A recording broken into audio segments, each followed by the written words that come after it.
Hello everyone, Faraway Prepper here. Welcome back to the channel. On this video, I want us to talk about a question that someone asked me the other day.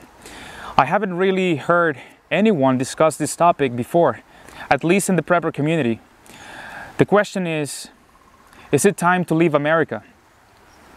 Obviously, we all have different answers to that question, but as preppers, we like to explore all scenarios and have realistic conversations about possible outcomes. Of course, as a proud American, it's hard to even fathom with the idea of leaving my country. But when things start getting really crazy, where you live could make all the difference. As global events have accelerated in recent months, a number of people have been relocating to other parts of the world. They say that they're moving because they no longer feel safe in America, especially those with young children. I want you to hear these stats, which I find them very interesting. According to a recent poll from Gallup, as much as 15% of Americans say that they want to leave the country permanently. The United States government does not formally track how many Americans leave the United States, but most recent estimates puts the figure at nearly 9 million, according to the Association of American Residents Overseas. People seem to be leaving the United States due to the broken education system. Crime has also become a major problem in urban areas from coast to coast, and the level of violence in this nation just continues to rise. Things are getting bad, and by the looks of it, things will not be getting better anytime soon. There are many reasons why people are moving out of the United States, such as high cost of living, high taxes, the possible collapse of the dollar, as well as the implementation of a digital currency. But the one that I really found interesting is that some Americans are leaving because of fears that the United States could be bombarded with nuclear weapons, since it appears that we are at the brink of World War III.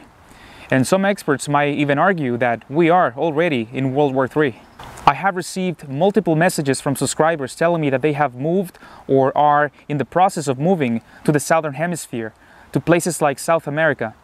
Before I continue, I just wanted to take a quick moment to remind you to please subscribe to the channel and hit the thumbs up.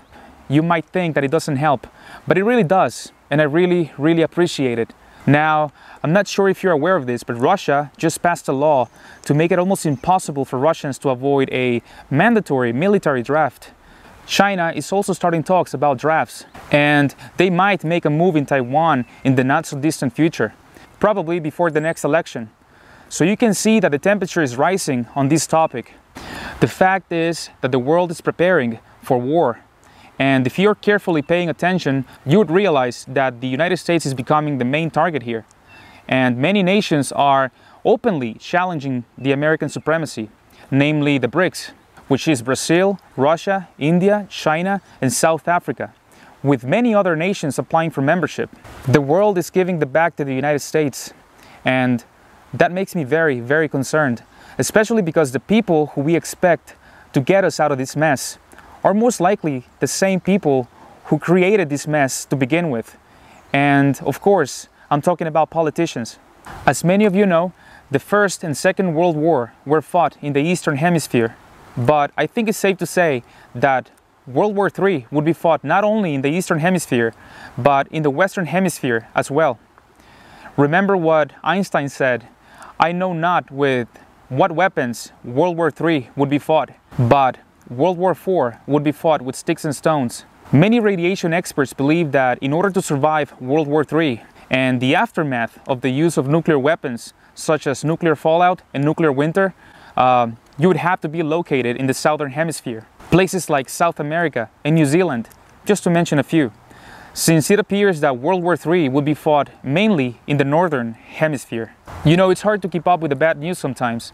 In the last couple of years, we've had a plethora of bad things happening to us.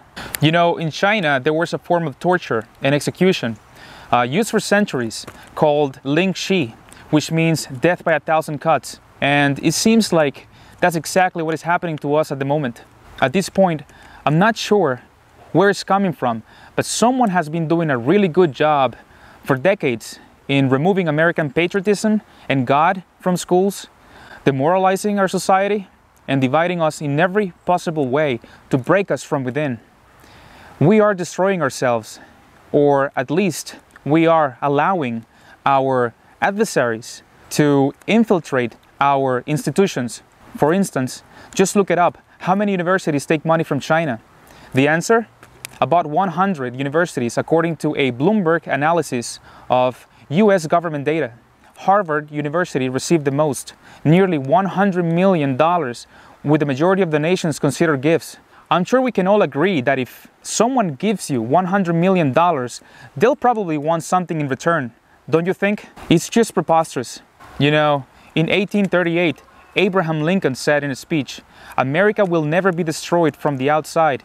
If we falter and lose our freedoms, it'll be because we destroyed ourselves." And all I can say is that I wish we could turn things around. And I know some of you might say that I'm being too optimistic, but hey, you should never lose hope, right? I believe in the American spirit, and I know that America's not perfect, but no nation is perfect. If America collapses and the world is led by authoritarian dictatorships, I do believe that is going to make even the biggest Marxist fanatic wish that America was back on its feet. If you've read history, especially about authoritarian dictatorships in the 20th century, and especially those with imperialistic desires, you'll see what I'm talking about. In conclusion, if I'm honest, I really don't picture myself living in another country, but hey, you never say never, right? Because you never know. Sometimes you are forced to do things you don't want to do in order to ensure survival. That has been the human story, moving from one place to another in order to survive.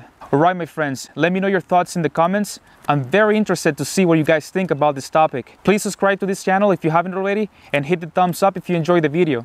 Alright folks, I'll see you in the next one. Faraway Prepper out.